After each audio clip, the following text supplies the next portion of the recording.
কোকৰাঝাৰত আমাৰ এক প্ৰকাৰ ক'ব গ'লে ৰাজ্যবাসী এটা ভয়াৱহ দুৰ্ঘটনাৰ পৰা হাত সাৰিব পাৰিছে।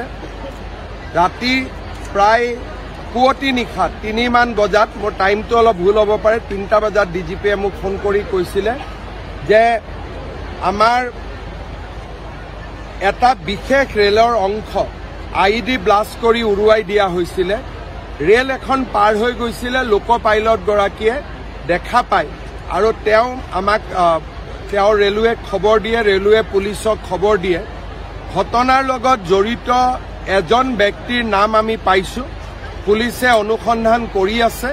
কিন্তু এই গোটেই ঘটনাটো যদি সেই লোক পাইলটগৰাকীৰ চকুত নপৰিলেহেঁতেন, হয়তো আজি আমি পুৱতি নিশালৈ বহুত বেয়া খবৰ এটা শুনিবলগীয়া হ'লহেঁতেন।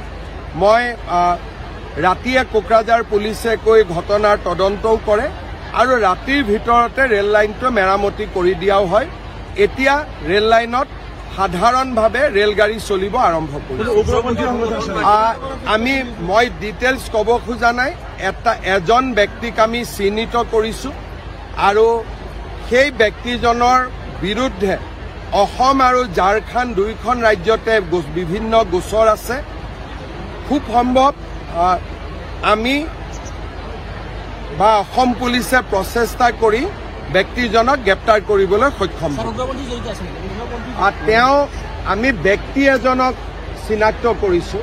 ব্যক্তিজনৰ পিছফালে কোনোবা সংগঠন আছে বা নাই, সেইটো পৰৱৰ্তী পৰ্যায়তহে ধাৰণা কৰিব পৰা।